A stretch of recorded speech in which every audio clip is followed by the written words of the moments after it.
Assalamualaikum warahmatullahi wabarakatuh. Apa kabar semua? Siswa kelas 10 SMA Negeri 4 Pontianak. Semoga senantiasa sehat dan selalu dalam lindungan Allah Subhanahu wa taala. Amin. Allahumma amin. Baik, teman-teman. Kali ini di pertemuan kesekian untuk materi bahasa Indonesia, setelah kita banyak bicara tentang teks LHO, maka hari ini kita akan mulai belajar tentang teks eksposisi. Baik, apa sih teks eksposisi itu? Berbagai pengertian lahir yang menjelaskan apa yang dimaksud dengan teks eksposisi. Teks eksposisi adalah perpaduan antara informasi dan pengetahuan, kemudian informasi dan pengetahuan tersebut disampaikan secara singkat dan padat.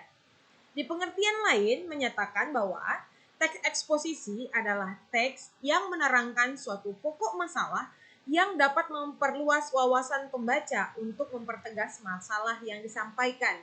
Biasanya dilengkapi dengan gambar dan data statistik. Saya ulangi, bahwa teks eksposisi adalah teks yang menerangkan suatu pokok masalah yang dapat memperluas wawasan pembaca. Teks yang menerangkan suatu pokok masalah yang dapat memperluas wawasan pembaca. Dengan kata lain, bisa dipastikan bahwa teks eksposisi berisi informasi dan pengetahuan. Kemudian informasi dan pengetahuan ini disampaikan secara singkat dan padat. Selanjutnya, untuk mempertegas informasi dan pengetahuan ini, maka biasanya teks eksposisi itu dilengkapi dengan gambar dan data statistik. Gambar dan data statistik. Nah, dari kata gambar dan data statistik, kita juga bisa menyimpulkan bahwa informasi dan pengetahuan yang disampaikan ini bersifat fakta, bukan opini. Baik, selanjutnya kita lanjutkan. Tujuan teks eksposisi. Adapun tujuan dibuatnya teks eksposisi adalah untuk memaparkan dan menjelaskan informasi tertentu agar bisa menambah pengetahuan pembaca.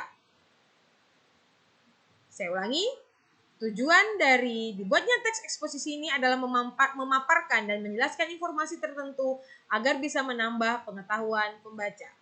Selanjutnya, kita ke ciri-ciri teks eksposisi. Ada beberapa ciri-ciri teks eksposisi. Yang pertama, bersifat mengajak. Bersifat mengajak, nama lainnya persuasif. Jadi di dalam teks eksposisi ini ada ajakan atau himbauan agar kita sebagai pembaca melakukan sesuatu. Kemudian yang kedua, bahasanya baku. Bahasanya baku dan lugas. Maksudnya di sini bahasa baku adalah bahasa yang digunakan adalah bahasa Indonesia yang baik dan benar. Sedangkan lugas artinya tepat sasaran, tidak bertele-tele. Kenapa harus lugas? Karena sesuai dengan pengertian teks eksposisi tadi, teks eksposisi menyampaikan informasi dan pesan tadi secara singkat dan padat. Selanjutnya, bersifat netral atau tidak memihak serta memuat fakta. Karena dia netral, maka otomatis fakta yang disampaikan adalah fakta-fakta objektif, bukan fakta-fakta yang memihak. Selanjutnya, menjelaskan informasi. Berarti ada informasi yang disampaikan, ada informasi yang dijelaskan, dan informasi itu bersifat pengetahuan sehingga membuat kita bertambah wawasannya. Selanjutnya, kita masuk ke struktur teks eksposisi. Yang pertama, ada tesis. Tesis merupakan bagian awal dari penulisan paragraf atau karangan eksposisi. Tesis berisikan pendapat penulis secara pribadi terkait topik yang akan dibahas pada paragraf tersebut. Bagian tesis sering pula disebut sebagai bagian pembukaan dari teks.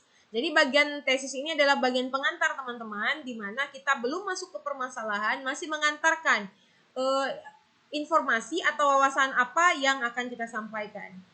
Bagian ini berada pada bagian awal teks yang berisi topik yang diangkat oleh penulis. Selain itu, opini dan penulis juga termasuk di dalamnya. Opini membuat pembaca untuk memosisikan diri apakah pro atau kontra. Selanjutnya, argumen. Berisikan berbagai macam pendapat yang dapat memperkuat pernyataan dari penulis sebelumnya. Pada bagian penulis dapat menggunakan pada bagian argumen maksudnya, penulis dapat menggunakan berbagai sumber untuk memperkuat pernyataannya tersebut. Bisa dari hasil penelitian para peneliti maupun dari pendapat para pakar di bidangnya. Sehingga sumber-sumber tersebut dapat memperkuat pendapat pribadi dari penulis sendiri. Argumen. Pada bagian kedua adalah bagian argumen yang berisi pendapat. Pendapat si penulis yang diperkuat dengan sumber-sumber tertentu sehingga semua pembaca bisa menerima pendapat yang disampaikan oleh penulis. Yang terakhir adalah rekomendasi. Setelah dinyatakan argumentasi terkait topik tersebut pada bagian yang ini, ya di sini ada topik, kemudian ada argumen yang mendukung topik, dan yang ketiga ada rekomendasi. Maka perlu adanya penegasan kembali pernyataan sebelumnya. Jadi setelah sudah pengantarnya di sini tentang topik yang dibahas, argumennya diolah di bagian sini untuk membuat orang lain setuju dengan topik yang kita bahas. Kemudian bagian terakhir pada bagian rekomendasi merupakan bagian penegasan teman-teman yang berisi atau berfungsi menegaskan kepada si pembaca dari penulis agar si pembaca benar-benar memiliki pemahaman sepenuhnya tentang isi atau informasi dari teks tersebut. Struktur ini sering pula disebut dengan simpulan dan biasanya terletak di bagian akhir. Kalau tesis berada bagian awal, argumen di tengah, maka rekomendasi ada di bagian akhir. Bagian akhir ini biasanya berupa penegasan yang dispesifikkan dalam bentuk simpulan. Kemudian saran atau menganjurkan juga berada di bagian ini. Saran dan anjuran yang dimaksud adalah saran dan anjuran yang membenarkan atau menguatkan topik atau argumen kita. Selanjutnya, teman-teman yang penasaran bisa langsung membaca di video slide ini, contoh mana bagian tesis, kemudian mana bagian argumentasi, dan terakhir ada bagian penegasan ulang.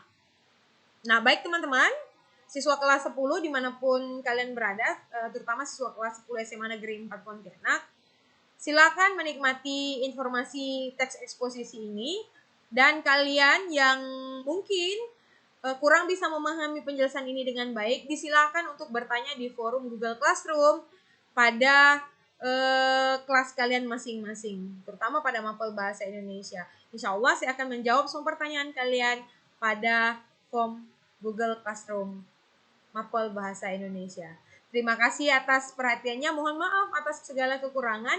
Wassalamualaikum warahmatullahi wabarakatuh. Tetap sehat, tetap semangat, dan maju pendidikan Indonesia.